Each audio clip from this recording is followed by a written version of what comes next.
sebelum mulai pelajaran pada hari ini, ada baiknya kita baca doa terlebih dahulu. Untuk ketua kelasnya, silakan pimpin doa. Siap, membaca.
Lompat kiri, lompat kanan, tepuk tangan, kita senang, korek, putar badan, putar tangan, senyum manis, belajar tenang. Lompat kiri, lompat kanan, tepuk tangan, kita senang, korek, putar badan, putar tangan, senyum manis, belajar tenang. Oke, artinya dimulai dulu.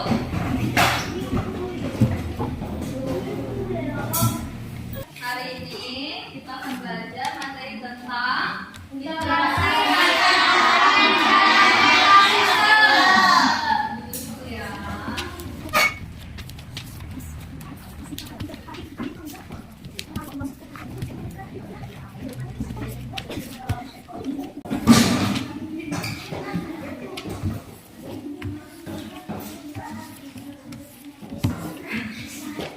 Oke, sebelumnya ada yang sudah tahu apa itu ekosistem?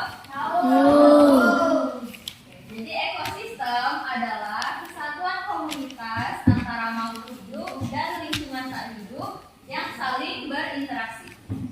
Contohnya yaitu berupa hutan yang luas, danau yang tenang, atau bahkan halaman belakang rumah kita. Di sini ada yang punya kebun di belakang rumahnya? Jadi kalau di kebun kan ada apa aja? Sayur. Ada sayur, terus kayak tumbuhan ya. Selain tumbuhan ada apa lagi? Ada hewan. Ada hewan apa? Ayam. Terus burung. Kalau ada yang melihara ikan ada ikan ya. Itu salah satu kelompok ekosistem. Selanjutnya adalah komponen ekosistem makhluk hidup. Yaitu makhluk hidup dalam ekosistem memiliki peran penting dalam menjaga keseimbangan alam. Yang pertama ada produsen. Produsen adalah tumbuhan hijau yang menghasilkan makanan sendiri melalui fotosintesis menjadi sumber energi utama. Oke, energi utama kita apa? Kalian makan apa? Nasi. Nasi dari mana? Dari padi. Padi termasuk ke dalam produsen. Oke, selanjutnya ada konsumen. Konsumen adalah hewan yang makan makhluk hidup lain untuk mendapatkan energi. Contohnya ada hewan herbivora, karnivora, dan omnivora. Jadi contoh konsumen, padi dimakan sama siapa? Manusia. Belum, masih di apa hewan? Hewan di sekitar. Oke, ada belalang, ada tikus, ular, elang. Terus elang jadi apa? Jadi Oke, kita kembali ke rantai makanan ya. Selanjutnya ada contoh hewan herbivora. Herbivora itu hewan apa sih? Pemakan hewan. Pemakan tumbuhan. Herbivora ya. Kalau pemakan daging apa? Dua-duanya? Omnivora.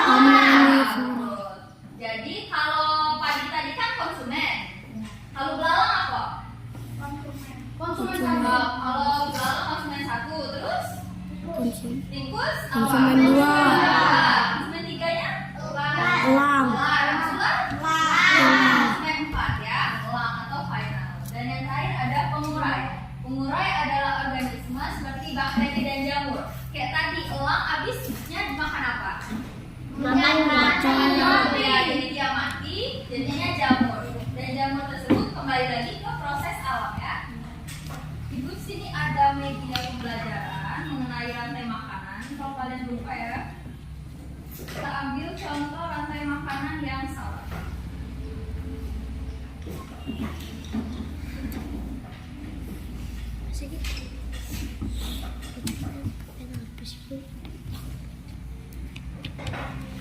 Oke, jadi di sini Ibu ada 4 contoh ekosistem dalam kehidupan kita. Ada rantai makanan ekosistem sawah, ekosistem laut, ekosistem hutan, dan ekosistem sungai. Di sini Ibu mau panggil maju 2 orang terlebih dahulu. Ini satu, maju ke depan. Pilih mau yang mana? Sungai, hutan,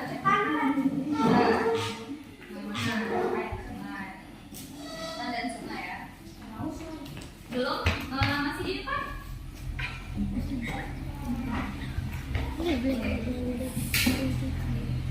Ini yang mana? Ya, hutan. Ini yang oke.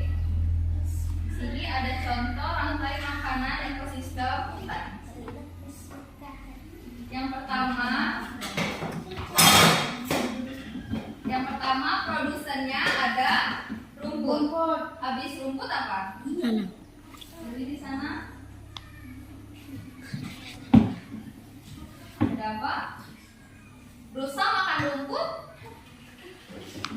Tidak. Rusa makan rumput ya. Biling dulu.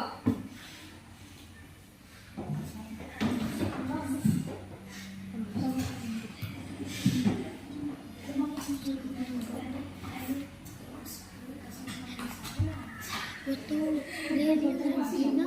Nepelin yang pertama ada rusa. Rusa di sini berperan sebagai apa? Konsumen. Konsumen. Habis rusa ada apa?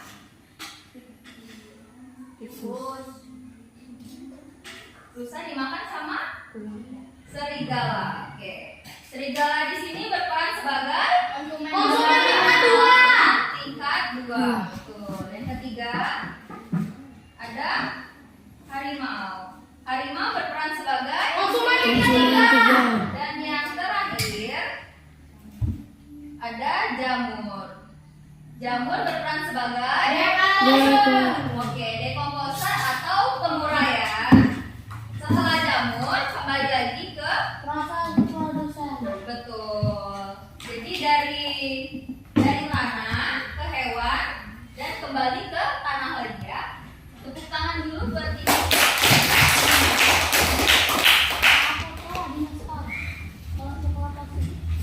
Kasih. Jalan. Ya, ada apa? Saya makan apa? Oke, yang pertama ada apa? Tumbuhan air berperan sebagai oke, kedua konsumen 1 yaitu nah, kedua bangau.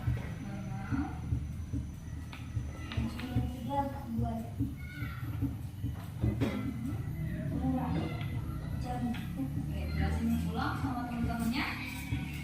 Nah, ada sana. Tumbuhan air, konsumen 1 ikan, konsumen 2 bangau, konsumen 3 buaya, mulai dan Oke, tepuk tangan dulu. Terima kasih.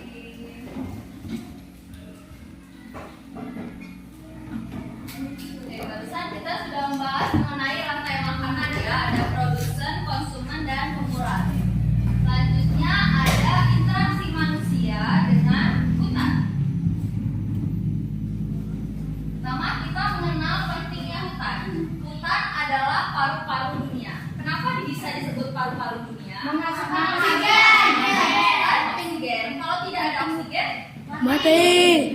kita tidak bisa bernafas ya. Jadi hutan adalah paru-paru dunia yang menghasilkan oksigen dan menyerap karbon dioksida dan mencegah bencana banjir. Jadi kalau nggak ada hutan bakal terjadi apa? Banjir. Kenapa bisa terjadi banjir? Ya, karena tidak ada yang bisa menyerap air ya. Yang kedua ada dampak penebangan hutan. Penebangan hutan tanpa kendali menyebabkan hilangnya habitat hewan. Kenapa bisa begitu? Karena tidak ada bahan. Apa? Oke, betul. Karena rumahnya rusak ya, jadi habitatnya hilang. Kasihan sih. Jadi perubahan iklim dan bencana alam. Dan yang ketiga ada pengolahan berkelanjutan. Manusia dapat mengolah hutan secara berkelanjutan dengan reboisasi. Ada yang tahu reboisasi? Penghijauan? Apa itu? Betul. Jadi reboisasi adalah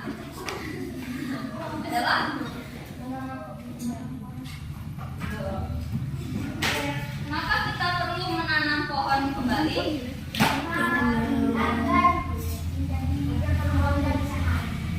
Jadi supaya hutan kita tidak gundul ya. Jadi kita tidak rentan terkena banjir. Selanjutnya adalah interaksi. Minggir.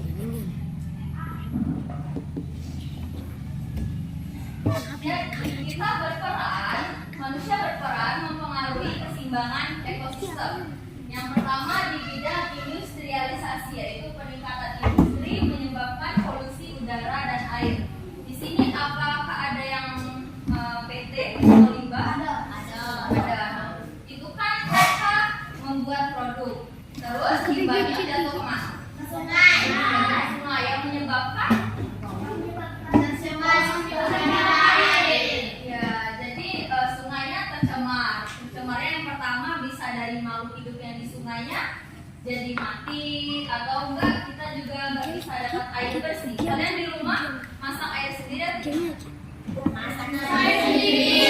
ngambilnya dari sumur, bisa ada yang dari sungai juga ya. Selanjutnya adalah energi terbarukan. Penggunaan sumber energi bersih mengurangi emisi karbon. Terus deforestasi itu penebangan hutan mengurangi habitat dan keanekaragaman hayati. Kenapa seperti itu? Karena kenapa penebangan hutan bisa mengurangi habitat dan apa? Ingin dibarukan. Ada lagi yang lain? Tepuk tangan kalau terjawab. Kenapa penebangan hutan bisa mengurangi habitat? Karena rumahnya rusak, jadi habitatnya Hancur. hancur. Betul.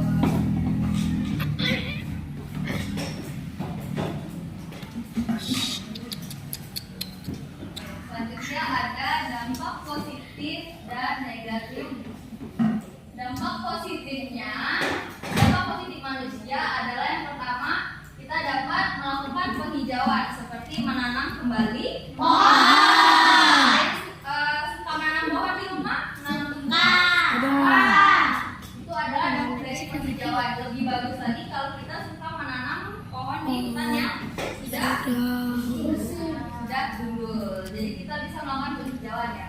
Yang kedua ada pengembangan Sungai. energi yang teruraikan, tidak ada pendidikan lingkungan dan jenisnya. Selanjutnya ada dampak negatif. Yang pertama pencemaran air dan udara. Kenapa manusia dianggap mencemarkan air dan udara? Terus ada apa lagi? Sampahnya menumpuk. Sampahnya menumpuk, jadi kita membuang sampah sembarangan ya. Terus selanjutnya ada apa lagi? Sungainya tenggelam. Oke, terus Hewan-hewan tidak lain mati. Oke. Jadi kalian ingin menjadi manusia yang bisa memberikan dampak positif apa negatif? Positif. Harus memberikan dampak positif terhadap lingkungan.